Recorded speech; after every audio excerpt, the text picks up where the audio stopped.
Hey guys, it's Troy here, and just recently I was looking over my YouTube channel, and one of the things that I do is I give away pens, and when I give away pens, I tend to give away a little business card. There's a couple of business cards that I had printed up, and these are ones I've had done on my computer, and what I do too, though, is I decided not only am I going to print it out here, I'm going to have it professionally produced.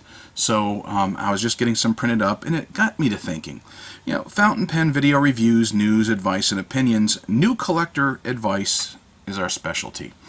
So I decided that if I'm going to follow through with that concept, then maybe, just maybe, I ought to look at returning a little bit to the idea of newbie advice. And that's the whole reason I started this channel, because when I started in the fountain pen hobby, I didn't find a lot of videos that catered to new folks. So I wanted to do this. So for people who are starting out in fountain pens, you're generally going to start on the low end rather than up on the higher end, and usually work your way up. That's typically the way it's done, and you just dive into it, and then you work your way, get a new purchase, another new purchase, and you experiment with a few others. So I decided what I wanted to do today is present something that I didn't really find when I started this hobby, and that is the list of best pens for starters that, let's say, under $25. Now, I went through our catalog of pens here in the household. So out of 306 cataloged pens, that's not all that we have, but 306 that I've got cataloged in a spreadsheet, I chose the ones that I thought were probably the best starter pens. And by starter pens, I mean obviously something on the low end, but something you can experiment with, you can play with, you can learn about, and work your way up from that. But also you can have multiple pens. So let's say if you wanted to buy a Mont Blanc for $700, well, you can get 350 Ginhow pens to put it into perspective. So let's look at it this way. So what I did was I chose what I thought were the best value pens under $25. Some people are going to cringe, some people are going to cheer. Now, here are my criteria. The pen must be in my personal collection or that of, let's say, my wife or my son, and it has to be here in the household. It must be something that I have used personally and sufficiently in which to have an opinion. So, not necessarily that I have reviewed or anything like that. That's not going to be part of my criteria, because I've got pens, quite honestly, I use a lot that I've never reviewed. So, this one here, Platinum Preppy, for a $4 pen, this is probably one of the greatest values that I find in the fountain pen community, and is probably the most overlooked. Yes, it's not expensive plastic, it's fairly cheap plastic, but these things do take a beating. I use this particular pen every single day for one thing or another. You can tell I'm running pretty low on ink in this one in particular. Not much ink left. So I'm going to have to refill this with a cartridge. And that's one of the things about this. It takes a nice little cartridge, and at least one come with it. They come in various colors.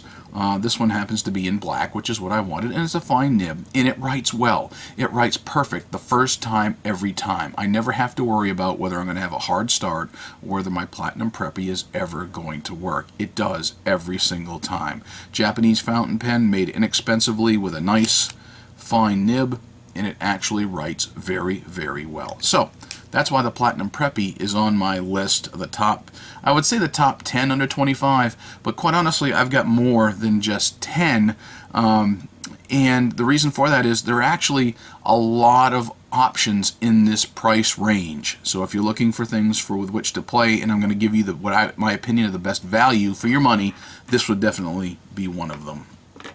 So let's look at the next one. The Ginhow 159. Oh, people are like, ooh, Ginhow, no, horrible. Well, no, actually, these Chinese pens here are actually a very well made. The 159 is probably one of my favorite Ginhows, and it's made of metal.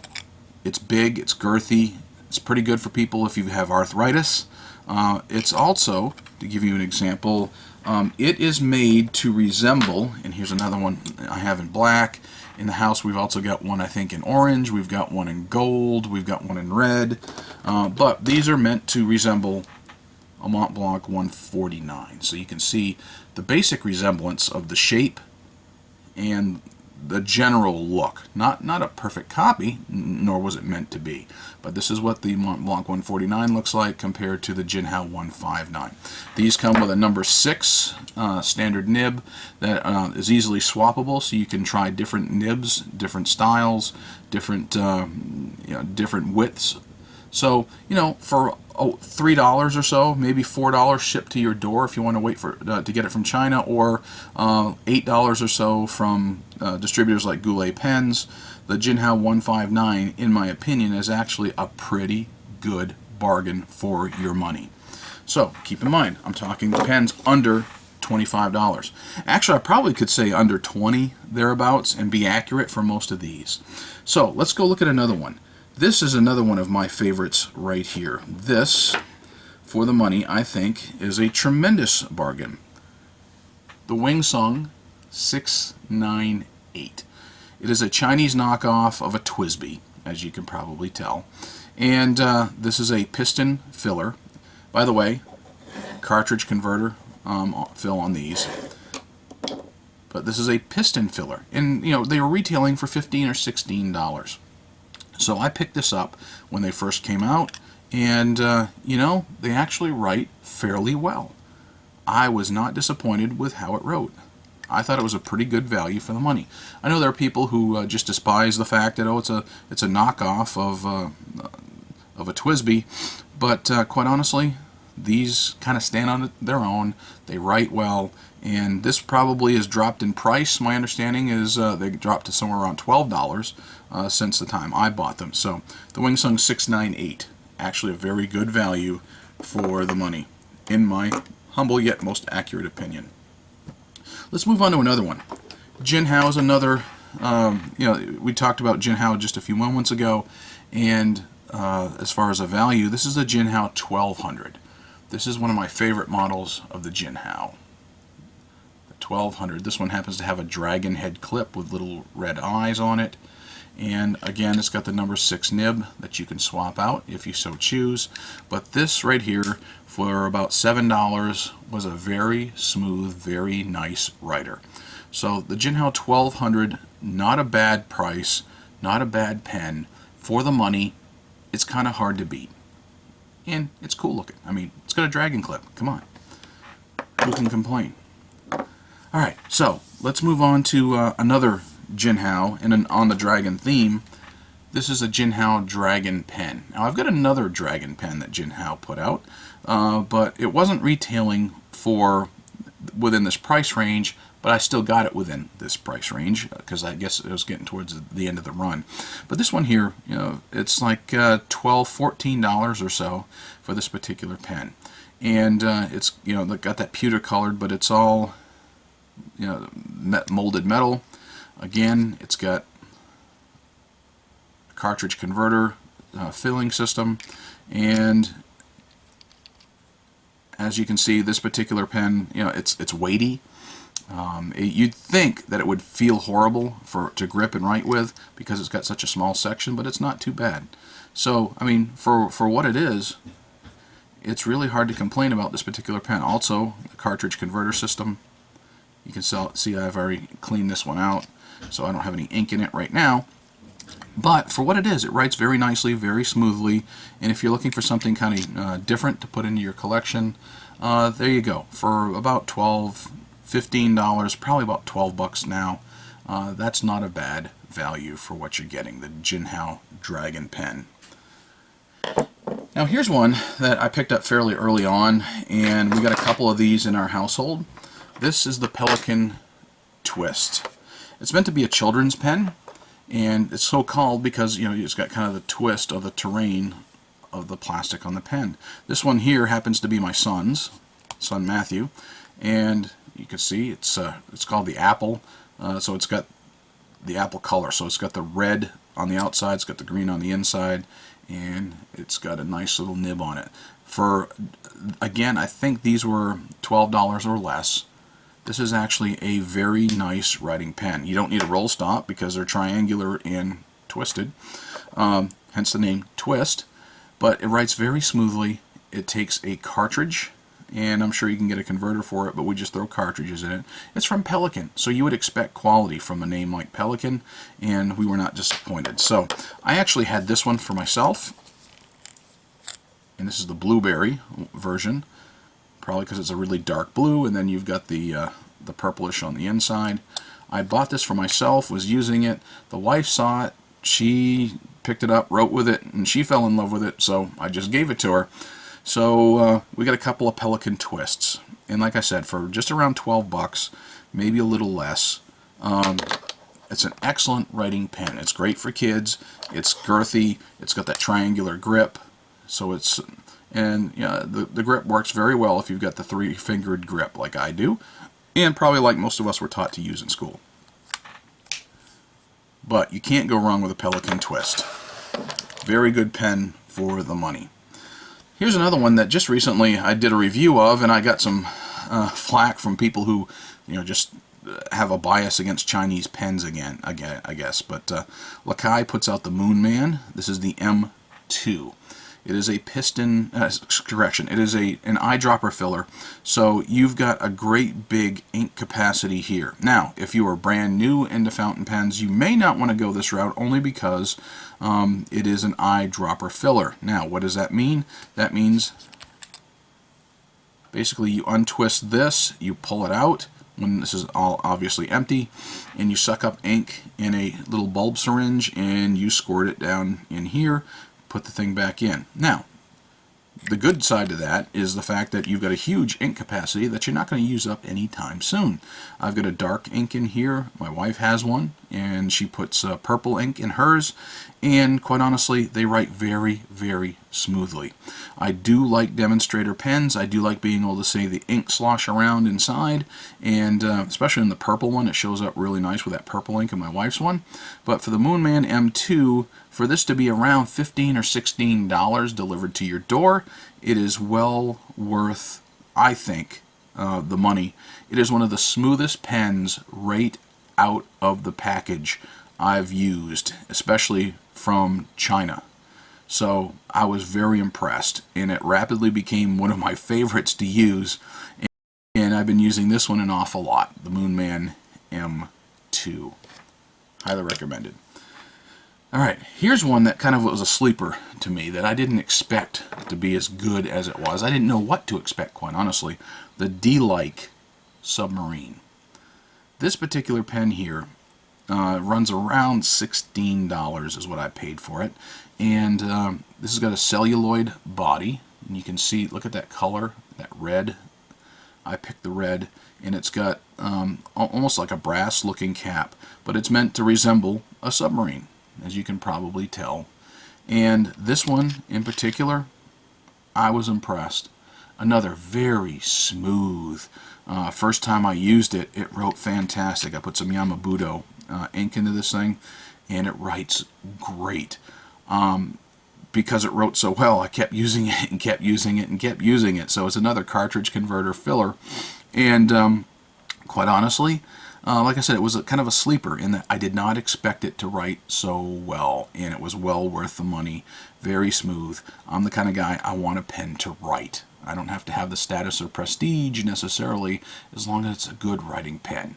Inexpensive pens do not have to be crappy quality. They can be good quality, contrary to what a lot of people will say when they hear the word Ginhow. No, or oh no, not Chinese. There's no way. Well, guess what? Sometimes they have some right good ones. Here's another one. This one in particular here is another Wingsong model, another demonstrator model, and this one is a cartridge converter filler. This is a 616 Wingsong, and it's got a hooded nib to it, sort of like reminiscent of the Parker days with a totally hooded nib. And it's a very fine nib, and quite honestly, it writes better than I thought it would for a fine nibbed fountain pen. It's been reliable right out of the box, It is written well, first time, every time I've gone to use it, and been fairly smooth. So for, I think $4-5, somewhere in there, tops, maybe less than that even, maybe about $3, delivered to my door. This has been an excellent writing pen, very reliable.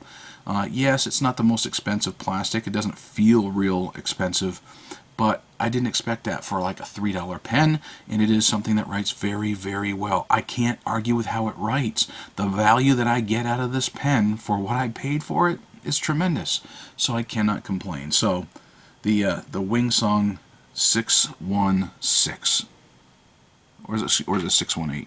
Yeah, I keep calling it 616. It's a 618. I'm an idiot. What can I say? All right. I have heard several different ways to pronounce this pen's name. Nemo sign, Nemesine. Well, I'm going to call it Nemesine, just because Nemosine, that's how it should sound to me. Nemesine, or Nemosine, Nemosine, makes, actually, believe it or not, the singularity, which is a very smooth writing, nice writing, cartridge converter, filler, fountain pen. I was very happy with the Nemesine Singularity. It's not a bad looking pen, it's kind of understated, it's nothing fantastic, nothing fancy. I can't, it's been a while since I've written with it, because it's in my wife's collection now, not in mine. But it's got a nice big old number 6 nib. It's very smooth. This one, I think, yeah, see, we ran this one dry, so I'm going to have to flush this one out and or refill it for her, and that's one of the reasons I've got it here, because as you can see, the cartridge converter system, it's out of ink. That tells you that she liked it enough to continuously use it, and we have used this pen quite a bit, and it is for the money, for about $16, I believe, is what I paid for it. I think 16, 15, somewhere in there. Not a bad value, the Nemesine Singularity. Understated, yet very nicely performing fountain pen. Well, that pretty much concludes the top 10 or so. And I didn't put these in any particular order. It's just that they are all within the quality range I think to be in the top 10. And I'm going to show you some of what I would consider honorable mentions. And by honorable mention, some of these probably could have broken into the top 10, and I've got about 8 more to show you that are definitely worthy of your consideration. So, getting into our honorable mentions. The Shaffer Pop series. In this case, the pop refers to, popular culture with Star Wars. And this particular pen, the Yoda one, is the one out of the 3 that I've inked up and used, and it actually writes very, very smoothly. For $20, you get a decent fountain pen by the venerable name Shaffer. And, one of the things, if you're going to supply a pen like that, I kind of wish that they would have included a converter for it, but they do include a single cartridge for you. And, though not an incredibly awesome pen in that, there's a few downsides to it, that doesn't stay very well, but it writes very nicely. And for $20, it was a smooth writing fountain pen. So, I've got myself a Yoda. I'm a big Star Wars fan, have been most all of my life, and R2-D2 and Darth Vader as well in the collection. So when they came out, I bought all 3 of them. So for $20, you get a fairly nice writing pen that's going to last you a while.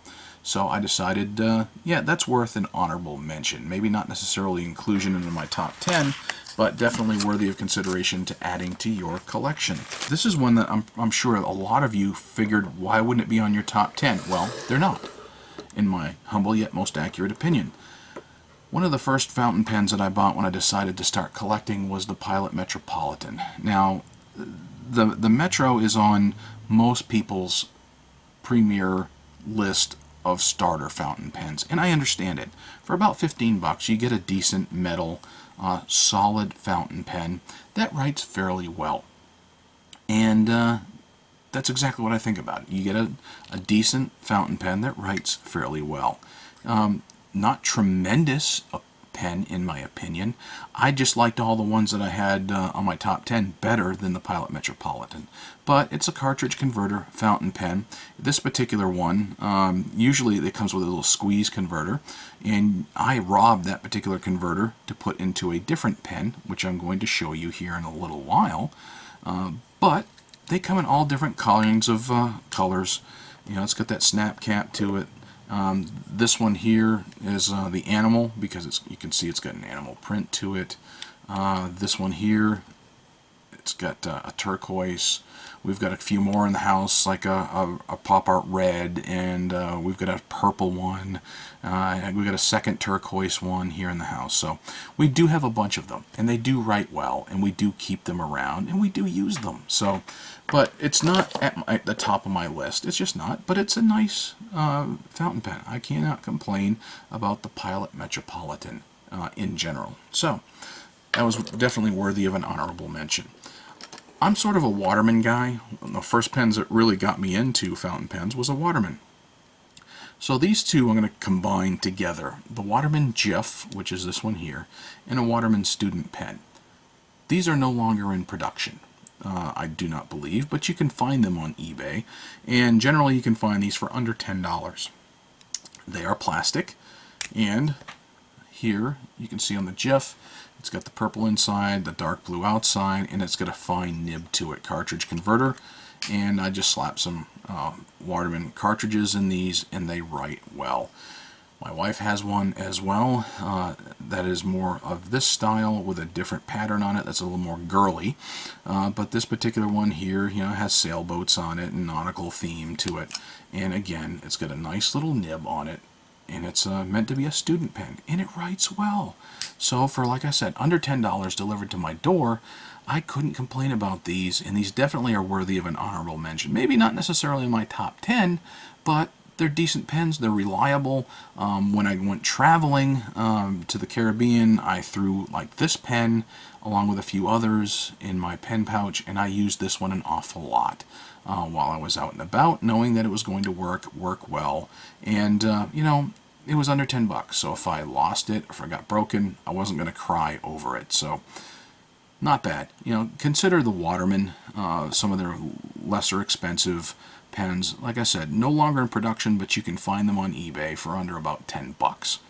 Definitely worthy of consideration if you want to add something nice to your collection. So, back to Wingsong. Wingsong 3008. It is another piston filler, and as you can tell, I like to watch ink slosh around.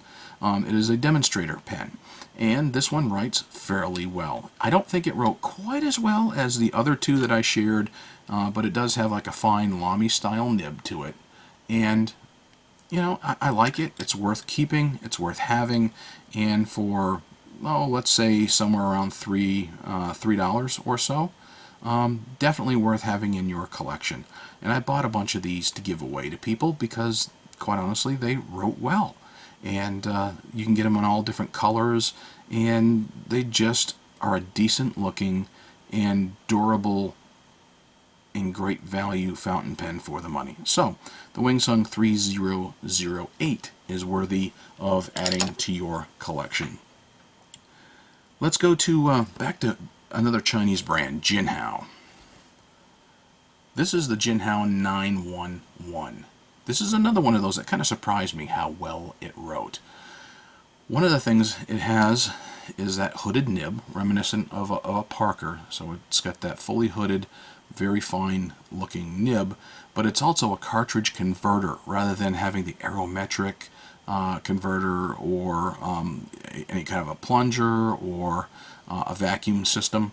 It's got an ordinary cartridge converter, which I kind of liked, and for just like $2 or so, the Ginhow 911 was actually a pretty darn good value. It writes well. Every time I've picked it up, it is written well, and it's now to the point, because I've used it quite a bit, it's time to refill it, so I have it just set aside in a big old box full of pens to flush out and put up for a while, so I can, you know, cycle more pens through my collection of my daily use.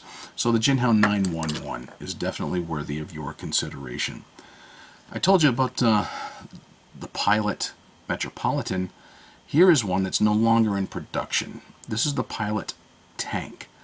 This pen is about $20, so I included it here because I really, really like it. I got one with a medium nib on it. PeytonStreetPens.com is where I got it from, but this was manufactured in the 1970s, I do believe, and it was meant to be an eyedropper filler, where you would unscrew this, and you can see I've already run it out of ink. This is a converter that was in my Pilot Metropolitan. And this is easy enough to convert into a cartridge or converter style pen. All you had to do is remove an insert there and remove a little piece of sponge down in here and slap a converter in it. So I did, and I didn't happen to have any more nice Pilot Con 50 converters. So I went ahead and robbed it out of my Metropolitan, put it in here, and it was a great writing pen, great value for about 20 bucks. You get a vintage sort of Pilot from the 1970s, and they're still available. They're out in the market, so it's worth going to PeytonStreetPens.com and checking out the Pilot Tank. I did a full review on this particular pen a little while ago. I had bought this right here, the Parker Vector. I had actually bought the Vector for my son, and that particular Vector, actually I bought him 2 or 3 of them, and they had Shrek, the movie character all on the outside. And when I filled it and inked it and wrote with it, I was like, wow, that was great. Very smooth, very nice, fantastic value for the money. And so I went ahead and got a couple of more. So he's got the Shrek ones. I'm not going to show you those because I don't feel like going through his collection to grab them, but these 2 are in mine. So I've got this one here in the stainless steel and this one in the red plastic. And these also are cartridge converters. These particular ones came with converters, so I cannot complain about that whatsoever. And come on, there we go. A little hard pull on that though, considering I got another pen out here in my hand. But it came with its own converter, but it writes very smoothly. I think these pens are like $6. That was a hard snap on that one. That one not so much, not quite as bad. But it's about $6, I think, a piece or less. So the Parker Vector, depending upon from whom you buy, I paid very little for these, and I'm sure that you can find some more online. But Parker Vector, good, decent fountain pen, writes very smoothly, and mine came with converters for that price, so I kind of like that. Bauer, B-A-O-E-R. I've had a bunch of Bauers over the past couple of years, and my family has gone through a bunch of Bauers as well. There's only 2 of them that I even came close to liking, and this would be one of them. This is probably, I think, the best Bauer out of the batch. It's a Bauer 51. It's got that squared off cap to it, round body, and believe it or not, a very smooth writer. So the Bauer 51, to me, for like $2 or $3, is probably the best Bauer out of the lot, and it may be worthy of consideration just if you're looking for something for variety's sake to have, to be able to swap out from here from time to time.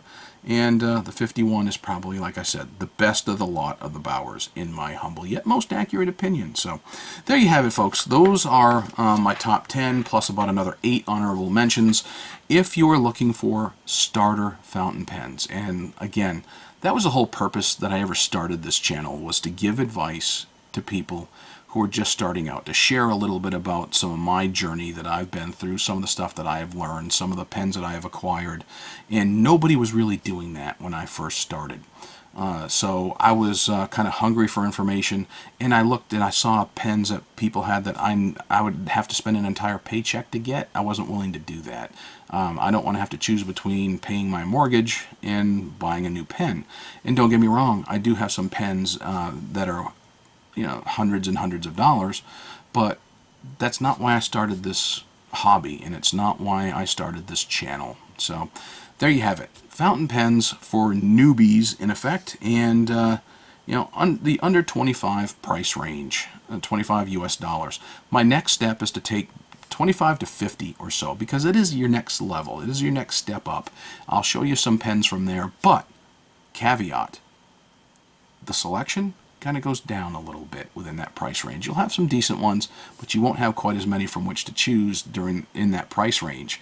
And then let's say you get over $100, your selection kind of goes up just a little bit more. So between the $50 and $100 price range, not a tremendous selection, but once you get over 100, and you go to 100 to 250, you get a bunch of options, and then 250 and above, you know, we'll see where that takes us. So there you have it. I tell you what, if you've got pens that you think are worthy of mentioning, put them in the comments below. Feel free to share. If you got a pen that you didn't think should have been on this list, comment. If you've got ones that you think should have been on this list, feel free to comment. All right, talk to you guys later.